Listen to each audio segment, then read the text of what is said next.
We're in box fit here. Delighted to be joined by professional boxer Harley Benn. How are you, mate? Yeah, all good, thanks. Yourself? All good, all good. Just winding down, getting ready for Christmas. How about yourself? Yeah, me too, really. Yeah, not long now. Absolutely. Now, it's been your first year as a professional. Just the 2 fights for you. First of all, in an ideal world, would you like to have been more active this year? Yeah, well, I plan to be more active this year. I was my first fight was scheduled for the 30th of November.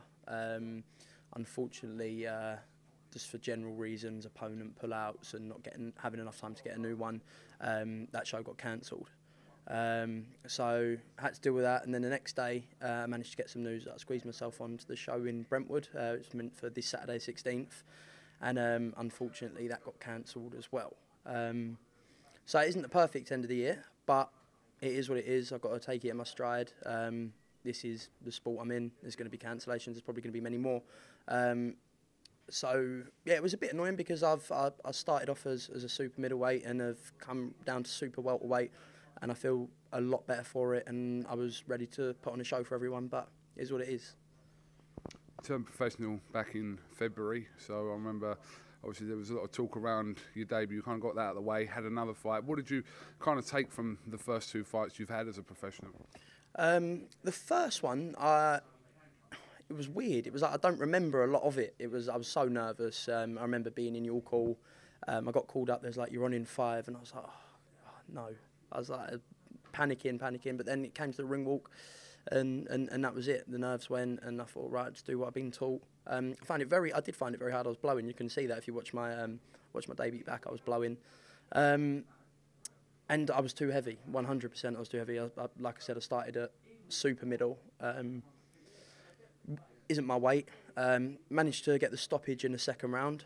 And then moved on to the next one in June. Quite an awkward opponent, really. He was about 6'3". And yeah, found it very, very awkward, but I managed to get the win on points.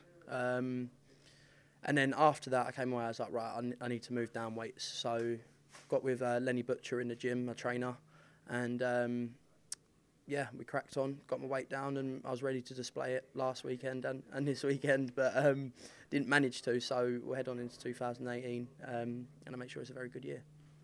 I suppose you'll quickly learn, if you haven't already, that setbacks happen, not necessarily in the ring, but outside of the ring, like you've had to endure, so something that you may have to get used to and kind of just brush yourself off from it. Well, yeah, of course. I mean, I was meant to make my debut in 2016, November the 25th, and I remember due to medical forms not being back in time, that got cancelled as well. So that was my first sort of taste of bitter disappointment. And I was told, listen, you're going to have to brush yourself off because it is going to happen again. And look, almost exactly a year on, my fight got cancelled on November the 30th. So it is what it is. The reason that it's more frustrating than the last is because I'm really ready to show people what a difference is this weight I am, and I'm ready for it. In an ideal world, how would you map out your 2018 if you could kind of pencil kind of a perfect year for you? Is it the getting as many fights? Is it the rounds? Is it a combination of both, and just being active really? Well, I would like to be very active in 2018 because I feel that I have a lot to show. I want to make a big scene. I feel like 2017 was sort of my warm-up, stepping me into the professional game because I didn't have an amateur career. So I was doing a lot of learning on the job. But 2018, I'm really ready to make a massive statement in the boxing scene. I'm not just saying this because obviously your mum's stood a little bit away from us, but we do know that you're very family orientated, Harley, and your mum's a big influence in your life and on your career as well. Yeah, massively. I mean, my mum's supported me with whatever I wanted to do in my life. Whether I said I wanted to be a ballerina, which I haven't said that. Did you ever say that? No. We'll ask her if. No. Of course, I'm just saying it's with whatever I wanted to do, she would support me, whether it was being a boxer or a ballerina. But I mean, she wasn't too keen on the boxing. I don't think any mum is, first of all. But she knows once I've got my mindset on something and it's something that I want and something that I want to do, I'm going to do it. And yeah, she's there for me. Whatever I want to do, she supports it. I mean, in a boxing world where teams change and the people around you change, I'm not talking about you specifically, I'm talking about every boxer. They're kind of in positions where, you know, what they start off with isn't necessarily what they end up with, but people like your mother will always be there. Yeah, of course. I mean, things chop and change in the boxing world. I'm still getting to know the boxing world. It's not something I've been surrounded with all my life. A lot of the people that I'm friends with in the boxing world is sort of all they've ever known from a kid, amateur careers and stuff like that. But yeah, I'm still learning on the job, still seeing what it's about. But yeah, Mum will always be there.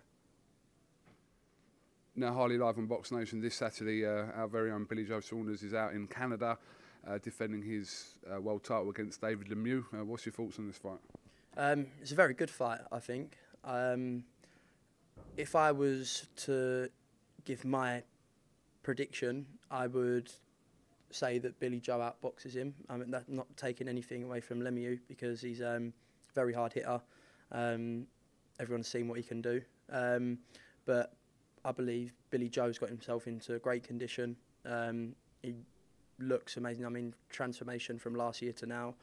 I've seen him on the pads. He's looking spot on, looking sharp. I think Dominic Ingle's done massive things to him, and I think it's a very good choice going with him. And they look like a force to be reckoned with.